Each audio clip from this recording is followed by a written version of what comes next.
This is an ABC News special report. Now reporting, George Stephanopoulos.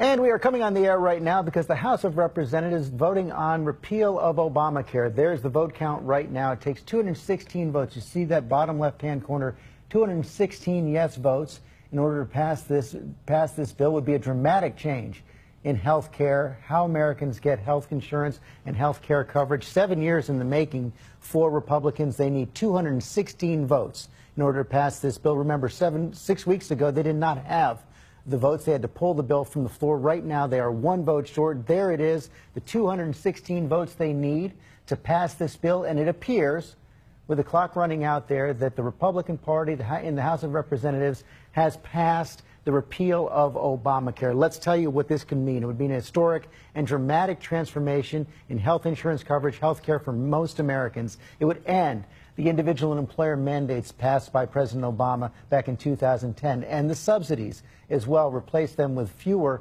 tax credits. It also eliminates almost $900 billion in taxes passed by President Obama that would go largely to the wealthy, and takes almost $1 trillion, a little over $1 trillion, from health care benefits for the poor and the middle class, most of that coming from the Medicaid expansion to 30 states that expands health savings accounts as well. I'm going to go straight to our chief White House correspondent, John Carl, as we keep our eye on that right there on the House of Representatives, where they have now 217 votes, enough to pass that bill, only 20 no votes on the Republican side. A big win for Speaker of the House Paul Ryan and President Trump, John. An incredibly close vote, but a big win for the president. And this is one, George, where it looked like he had lost. He was about to do this in March, didn't have the votes. They pulled the bill. They tried again to do it last week, pulled the bill before they got to a vote.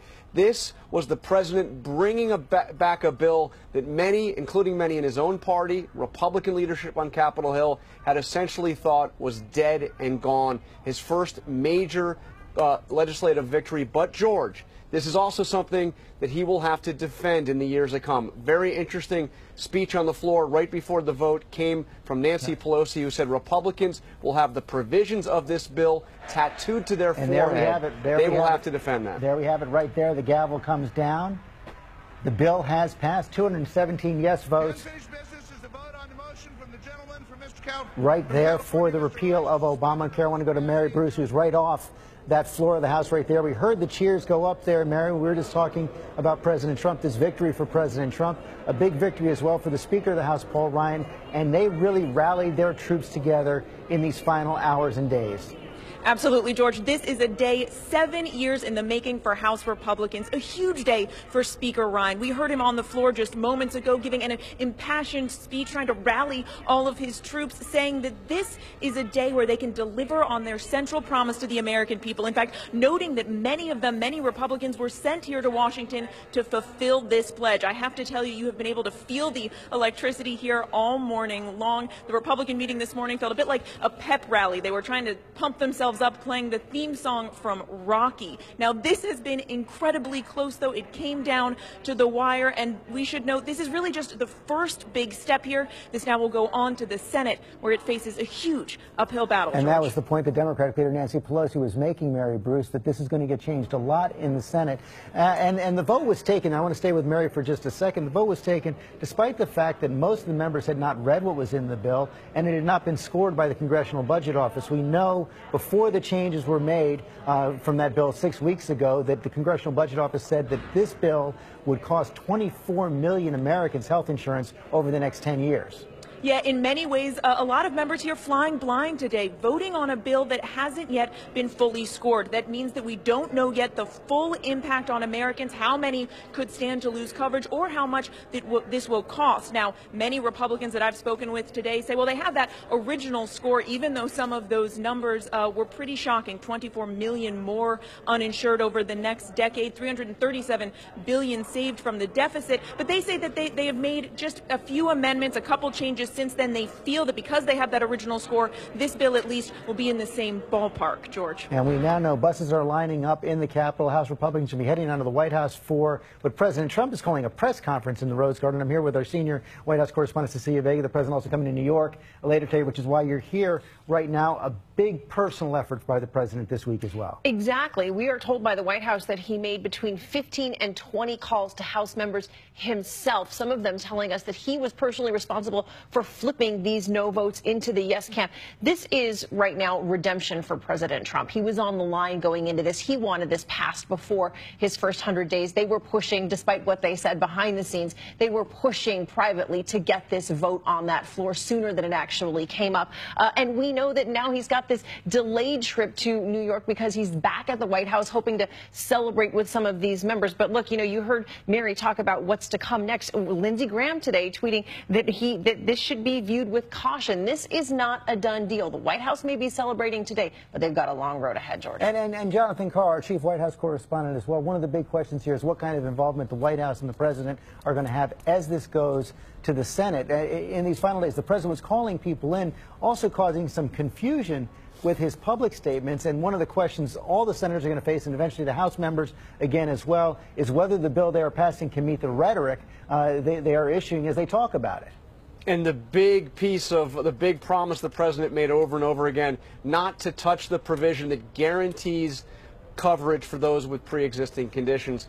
The president was incredibly involved, as you heard Cecilia talk about, in getting this over the line in the House. My sense is that as this goes to the Senate, you will see Senate Republicans take the lead in trying to address the concerns that various senators have. They have to get almost unanimous support for this in the Senate. There are only 52 Republicans. They need 50 to pass it. Susan Collins of Maine is already almost a guaranteed no vote because this bill would defund Planned Parenthood, something she opposes. So there's very little margin for error in the Senate. And Mary Bruce, as it goes over to the Senate as well, there's going to be a lot more focus on what exactly is in this House bill. By the time it goes to the Senate, we will have the Congressional Budget Office score. We will have more indications on what this is going to mean for the pre-existing conditions. We should try to explain that a little bit for people as well. In order to get the votes from the conservatives in the House, the amendment basically waived the requirements. States could opt out of this pre-existing condition requirement, but then one of the moderate Republicans, the Republican from Michigan, Fred Upton, came in and got them to add some $8 billion that would go to these pools in the states to help pay for those who might lose their coverage or might have higher costs under this. The question is going to be, is that going to be enough in the Senate? Is that really a guarantee that those with pre-existing conditions will get coverage?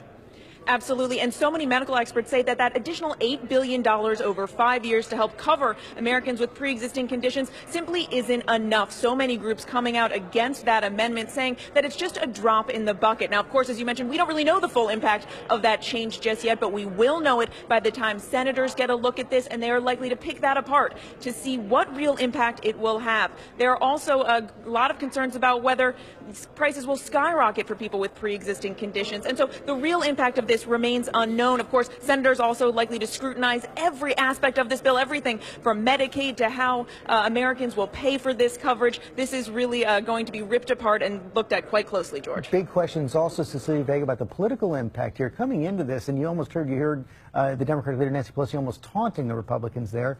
The polling showed that this repeal is not popular. People were concerned they could lose their coverage. And you hear this every day from people out in the field. I was just in Atlanta last week and was talking with voters there, and people have real questions about how this impacts them. Does this impact people, women who are pregnant? Does this impact people who have cancer? And these are questions that we don't know the answers to yet. They do have heard the president over and over and over say that he wanted to protect pre-existing conditions, and then you saw them waffle on that over the course of the last few weeks, conflicting messages coming out of the White House. And let's not forget, this is a president who said that he didn't realize how tough health care would be to fight. So we are seeing him learn this in real time, just how tough politically this is and has been for him to fight. Many more questions to answer, many more challenges ahead, many more questions for every American who cares about their health care as well. But a big first step for the House of Representatives and the Republicans today. They have just passed their repeal of Obamacare. They're heading now down to the White House to celebrate with President Trump.